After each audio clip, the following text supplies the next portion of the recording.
cerita Satu atap.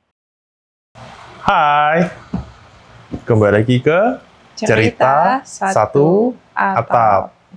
Aku Herman. Aku Yeni. Nah, kali ini kita akan lanjutkan video yang sebelumnya yang digantung ya. Lagi-lagi digantung. Gantung terus. Sampai mana yang terakhir? Jadi kemarin kan aku bilang itu dari Malang langsung kita balik ke Surabaya. Karena dia dapat telepon dari seseorang. Balik ke Surabaya, ayo kita dinner bareng.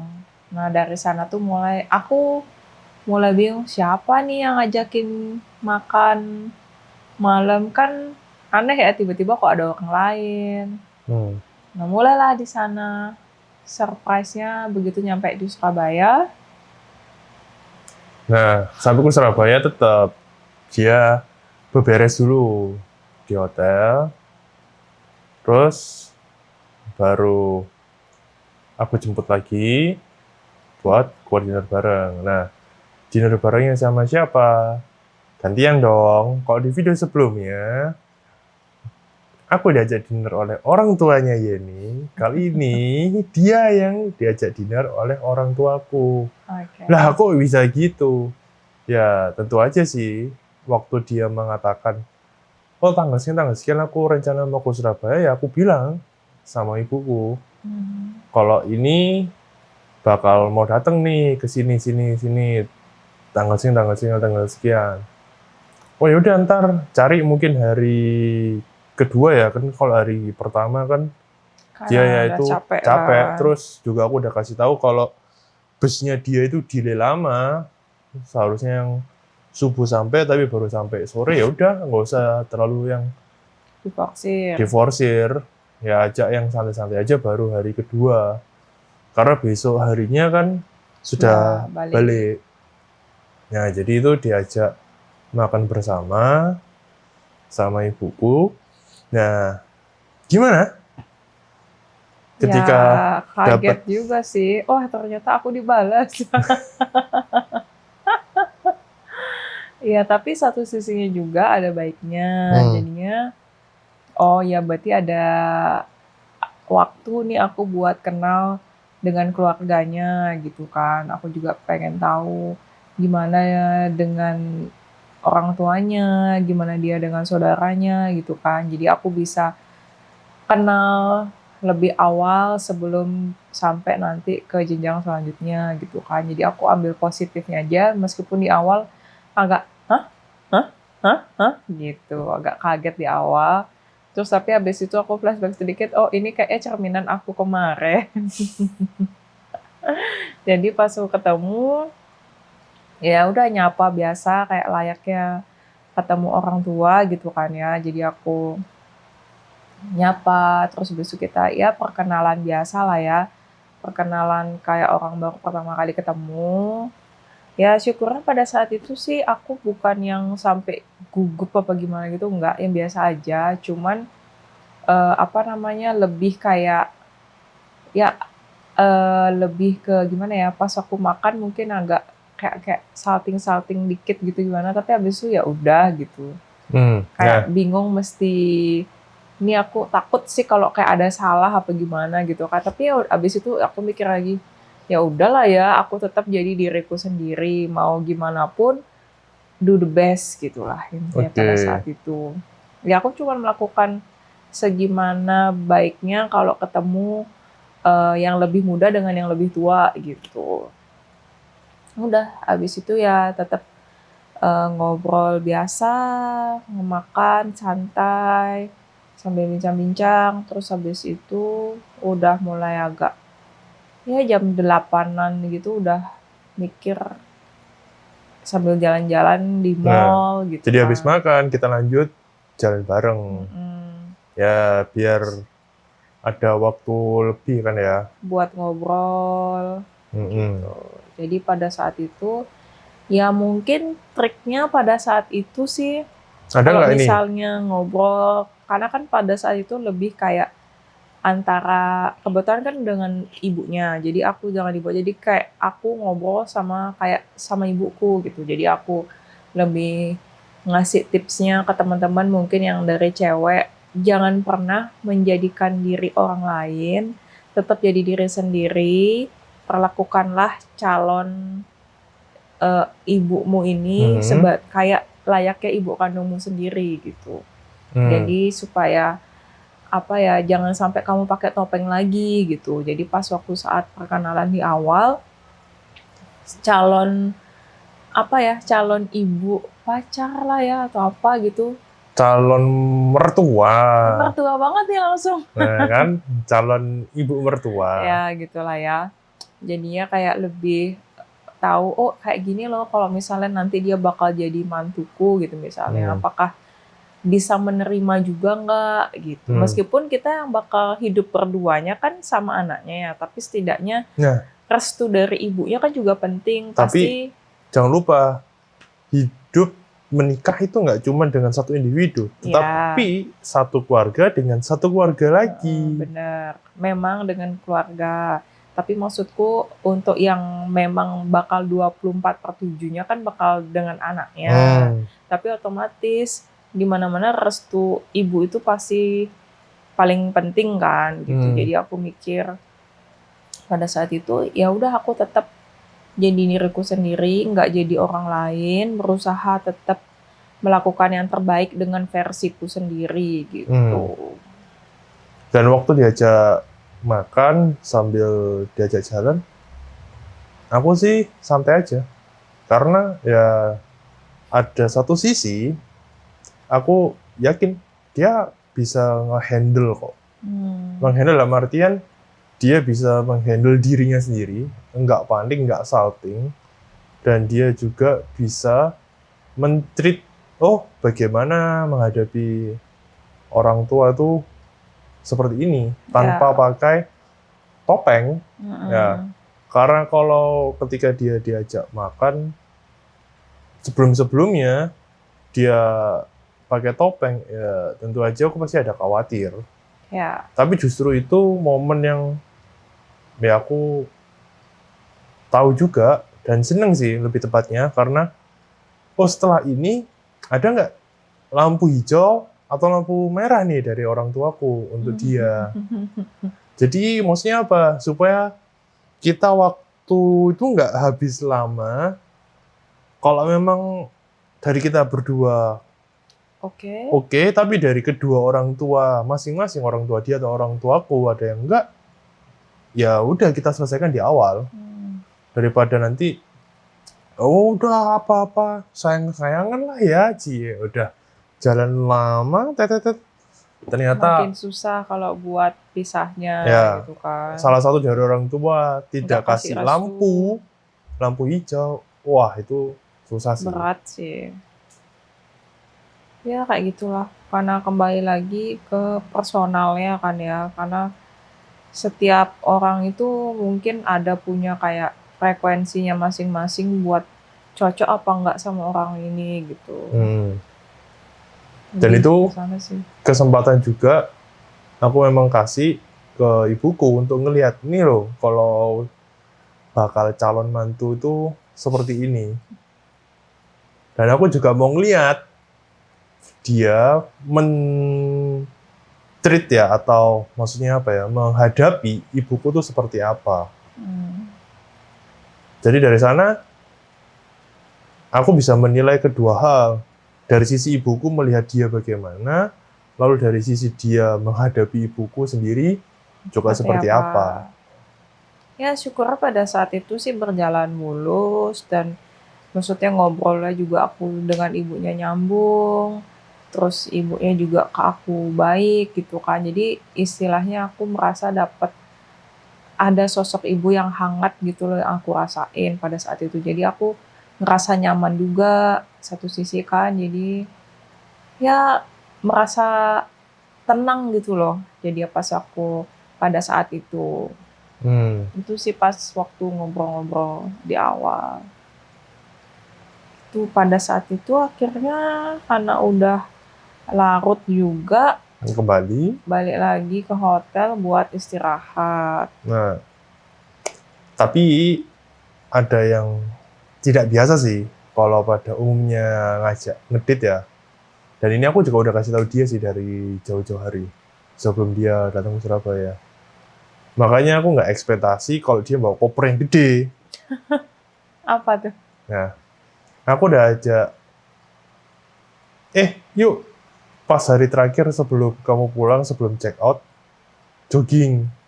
Nah itu masalahnya yang nambah lagi kenapa isi kopernya makin bludak. Otomatis kan aku harus bawa baju jogging, baju buat apa untuk gantinya lagi, Bentar. perlengkapan jogging, sepatu, Bentar. running. Waktu yang kemarin aku ke Singaraja, dia juga ngajak aku untuk nge-gym. Iya. Ya. Dan itu 2 kali kan ya, di 2 hari. Tapi kan tetap aja beda. Perlengkapan cewek yang dipakai outfit buat running sama yang hari-hari kan perintilannya beda ya sama cowok. Kalau mungkin cowok atas bawah setelan udah selesai. Kalau cewek kan sampai dalam-dalamnya beda. Jadi itu yang harus dipersiapkan. Makanya kenapa itu beda pasti jumlahnya kalau sama cowok nggak bisa disamain. Perintilannya itu beda. Jadi sepatu buat lari lain, sepatu buat jalan lain, belum lagi sendalnya. Gitu. Ya, jadi di hari terakhir pembelaan ya buat cewek-cewek. Aku ajak dia untuk jogging. Kan sebelumnya kan ngeliat juga dari stories, dari sosial media dia ada ini olahraga. Selain nge-gym, dia juga ada lari. Yaudah aku ajak, yuk. Ya aku juga dalam hati kepengin lihat, ini dia larinya seberapa sih? Dites aku guys. Pace berapa nih cewek? Pace berapa ini cewek? Coba tebak, menurut teman-teman pace berapa dia? Ayo tebak. Nanti bisa komen di bawah. Berapa? Tapi disclaimer, tim pace yang cupu atau yang apa? Lawannya cupu? Jago. Nah. Cupu apa tapi jago? Tapi disclaimer, kita hanya entusias ya, penikmat, nggak sampai yang maraton atau mau itu. Ya who knows ya, siapa tahu, doakan. Kita hanya hobi untuk lari, tapi nggak sampai yang udah sering ikutan event. Ya. Nah, kebetulan aku ngajak dia ke salah satu spot lari yang tracknya oke, karena sebelumnya aku sering sama teman-temanku itu Sabtu pagi atau Minggu pagi itu kita di sana. Ya udah aku ajak dia. Dan dia itu pulang hari Senin. Nah, untung Senin sepi. Iya, nggak rame. Jadi rasanya lapangan milik berdua deh. Tapi enggak juga, masih ada orang lain kok. Ya maksudnya gitulah istilahnya ya. Masih ada orang lain tapi sepi, nggak terlalu rame. Ekspektasiku kan, kita lari bareng gitu ya, sekian kali putaran. Tapi realitanya dari titik start, jawab deh pace-nya langsung. Belum sampai kembali lagi ke titik start. Jalan aja yuk. Jadi aku masuk tim yang cupu guys kalau buat lari. Jadi ekspektasi, kita lari santai, at least berapa kali putaran gitu. Ternyata runtuh. Apa-apa yang penting hatiku buat kamu. Gitu. Jadi setelah diajak ngedit pagi, balik lagi ke hotel. Dia beberes, kalian siap-siap check out. Di check out. Terus habis itu karena udah di hari terakhir, aku bilang pengen deh ke Pasar Ato buat nyari oleh-oleh. Sekalian aku juga pengen nostalgia ke sana. Karena kan udah lama ya nggak pernah ke sana gitu. Jadi aku pengen ngabisin waktu sebelum balik itu buat ya belanja kecil-kecil lah ya. sekalian cuci mata, wisata kuliner, tipis-tipis gitu. Terus habis itu karena sudah mulai sore, ya udah terus habis itu diantar aku buat balik ke Bungo Rasih, terus balik ke Singaraja. Dan kalau dari Surabaya busnya berangkat itu jam 5 sore ya.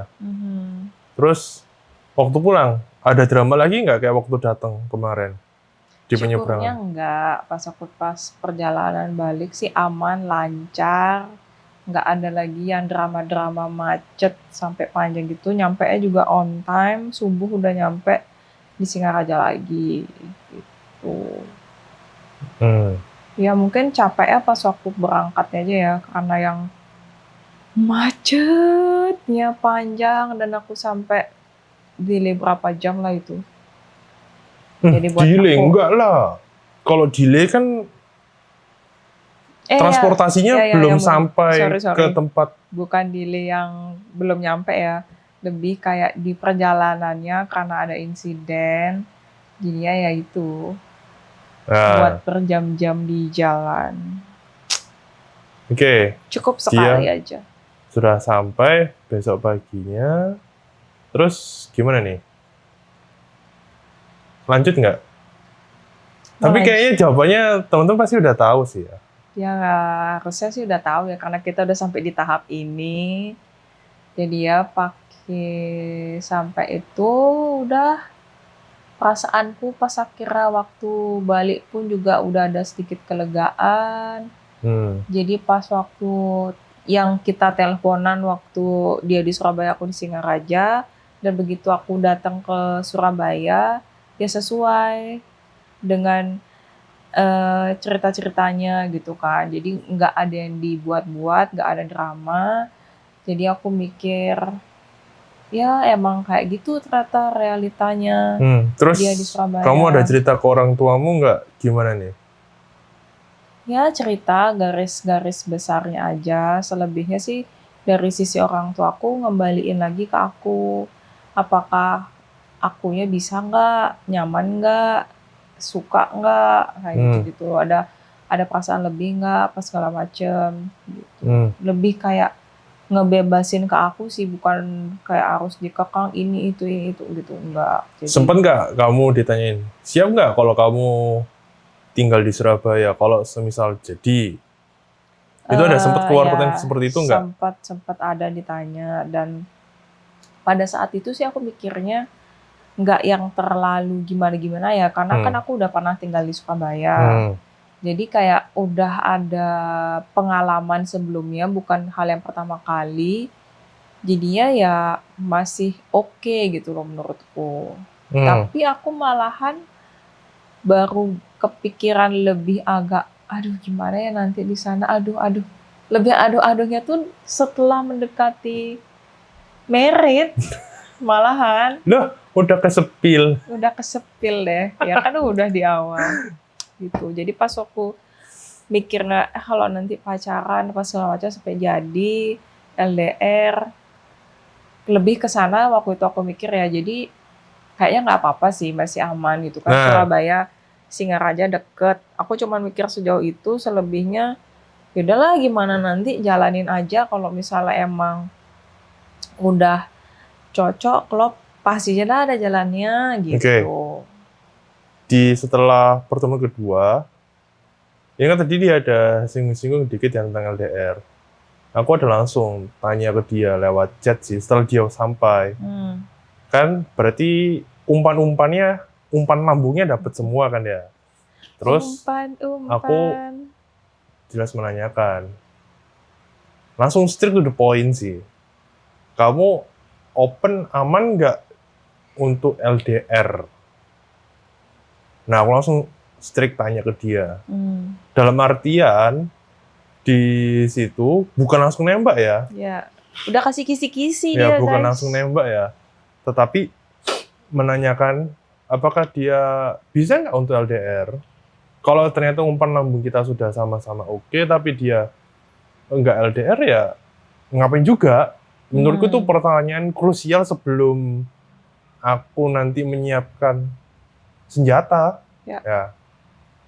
Nah, kalau dari kamu sendiri gimana? Nanti aku akan jawab dari versiku. Jadi pas waktu dia tanya kayak gitu, aku jawabnya sih, ya masih oke, asalkan yang paling penting pada saat itu yang harus dijaga komunikasi. Kalau misalnya kita bisa komunikasinya lancar, oke, aku sih nggak masalah. Bisa tahu waktu kapan harus dengan kehidupanmu, kapan dengan aku gitu. Jadi pada saat itu aku menjelaskan seperti itu kan. Karena kalau misalnya sudah komit mau punya pasangan, terus habis itu komit mau LDR, otomatis kamu emang harus menyiapkan waktu dalam tanda kutip yang mungkin biasanya kalian kalau misalnya deket ketemu waktunya, tapi kalau yang ini karena LDR, waktu yang dipersiapkan mungkin kayak video call, telepon, mungkin chat yang lebih intens, karena kan kita nggak punya waktu buat ketemu. Jadi waktu yang ketemu itu dipakai untuk lewat quality time buat lewat komunikasi lewat handphone gitulah intinya. Intinya tuh aku mau LDR nggak apa-apa, tapi komunikasinya harus jelas. Itu nomor 1 sih, kunci dari segala kunci kalau LDR, komunikasi. Mungkin aku mau nambahin kalau dari versiku. Selain komunikasi, juga ada rasa trust. Ya, itu juga. Nah, rasa trust itu krusial banget. Kenapa aku bisa ngomong begitu? Ketika aku kenal dia, terus udah tahu dia di Singaraja setelah aku datang pertama kali, nggak bohong juga sih. Ada di bawah sadarku mengatakan, kalau ini aku jadi, aku bakal LDR untuk kesekian kali.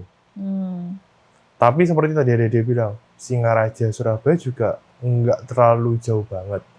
Karena aku pernah merasakan yang jauh, dan itu aku juga udah cerita semua ke dia. Paling jauh itu beda pulau, sama-sama beda pulau Jawa. Aku di Jawa, ini kan dia di timurnya ya, Pulau Bali persis. Yang ini di barat. Dan itu mau mendekati ujung. Ya. Terus sudah ada lagi LDR, beda kota, bukan Surabaya tapi masih Jawa Timur. Ya, intinya sudah sering LDR ya. Dari pengalaman itu, selain komunikasi, rasa trust itu yang penting. Kenapa? Semisal, aku lagi sibuk nih. Misalkan, aku sempat buka chatnya dia, terus aku nggak respon lama, atau aku belum sempat ngomong, sorry, tak balas nanti. Cuman di-read doang. Ya, cuman di-read doang. Itu gimana responnya dia? Itu dari situ merasa trust. Kalau nggak ada trust, kamu ngapain? Ada sama cewek lain ya? Kok cuma di-read doang? Itu aku paling nggak suka sih. Berarti, satu, dia sudah nggak ada rasa percaya ke aku, ngapain kita LDR? Ya kan? Ya. Dia kalau sudah ngasih rasa trust ke aku juga ngasih trust ke dia balik. Ya. Mungkin dengan keluarga waktunya sudah, aku tidak akan memaksakan, kalau istilahku sama dia ya, piece of cake, ya, bagian roti, kalau satu loyang itu kan dipotong-potong-potong ya. Ada waktu slash untuk keluarga, untuk teman, untuk kerja, terus untuk diri sendiri. Ya itu aku bakal menghormati keputusan dia. Kalau dia tidak ada rasa percaya, ya tentu saja enggak sih. Ya, tapi dengan satu catatan, kalau misalnya bakal mungkin menghilang agak lama tuh pasti aku bilang, kabarin. Aku mau ada urus ini dulu ya, mungkin balasnya agak lama. Kalau itu sempet kebales dulu ya. Kalaupun misalnya tiba-tiba urgent, aku cuman bisa bales ataupun nggak bales cuman nge-read doang, ya udah dihargain dulu, biarin dah sampai dia bales, nggak usah sampai ngotot kamu di mana kok nggak bales chat. Nah nelpon. Nah itu kalau seperti itu bukan hubungan yang sehat, itu toxic sih. Dan syukurnya mungkin ada salah satu kesamaan dari kita ya. Kita tuh sama-sama nggak suka kalau yang terlalu diuber-uber, kayak dikejar-kejar, Kekang. ya dikekang juga gitu loh. Jadi kalau misalnya emang gimana-gimana terus diteleponin, terus nggak ada kabar 5 menit, 10 menit, setengah jam, Nge-spam chat, PBBBB atau spam miss sampai call. telepon apa segala macam. Nah itu dari sisi akunya nggak suka digituin, dia juga nggak suka. Jadi kita tuh kebetulan punya kesamaan itu gitu loh, dan tahu batasannya gitu. Jadi lebih baik ya udahlah kalau emang dia nggak balas, nanti juga kalau emang dia merasa punya komit, merasa tahu, ingat kalau sesama punya pasangan gitu kan harus saling ngabarin, pasti dia bakal bales lah. Nah. Nggak perlu sampai yang sebegitunya ngejar gitu. Kalau Nah, misalnya oke. kayak gitu udah enggak, dia nggak peduli gitu misalnya, ya udah lepas, berarti emang nggak cocok gitu kan. Emang Dan- dia nggak komit dengan kita. Betul, itu salah satu tipsnya ya teman-teman. Kalau lagi masa PDKT ataupun pacaran, kalau teman-teman ngejar kayak gitu, terus lawan berarti apa? Lawan jenis ya atau Ya, gebetan gebetan aja Tidak. lah ya. tidak memberikan respon, ya udah nggak usah terlalu dikejar, lepas. Ya. Berarti dia belum cocok untuk kalian. Terus kalau misalnya nih masih tahap PDKT, ternyata yang cowok tuh atau yang cewek gitu ya, balesnya kayak udah kelihatan nih setengah-setengah, kayak iya kayak enggak. Bales sehari 2 hari, Iya. wah itu udah Mending skip. di-skip Skip. aja. Jadi Nah. kalau misalnya emang dia pasti mau, ada momen dia nggak bales, ada momen dia bales, tapi nggak sampai yang hilang sehari 2 hari ya. Nah, Paling tapi cuman- ada ngasih kabar, setelah ngilang sekian jam, itu hitungannya jam ya, nggak nyampe sehari Iya. loh ya, nggak nyampe 24 ya, dan juga nggak nyampe 12 jam. ya. Dia pasti ngomong, sorry, tadi aku belum sempat bales, Ya. cuman kebaca doang, tadi aku habis ini. Ya, adalah kata-kata sorry-nya, dia merasa kalau dia tuh mungkin kelupaan bales gitu. Jadi kita juga, oh dia sadar kok kalau dia ternyata mengabaikan chatku dulu untuk melakukan hal lain. It's okay. Jadi aku misalnya dari segi cewek atau cowok yang baca, oh jadi dia tahu nih posisinya kalau dia tuh mungkin kelupaan bales, dan itu kita lebih bisa nerima loh kalau kayak gitu. Gitu sih. Betul. Jadi itu salah satu tips dari kita sih. Ya, baik mau masa pacaran atau PDKT, bener. itu perlu banget memberikan ruang. Tapi kalau sudah diberikan ruang ya saling tahu lah ya. Kalau Ya. memang sih ketika tahap PDKT belum ada kewajiban kan Iya. untuk mengabari balik. Tapi Tetapi setidaknya dari sana kalian bisa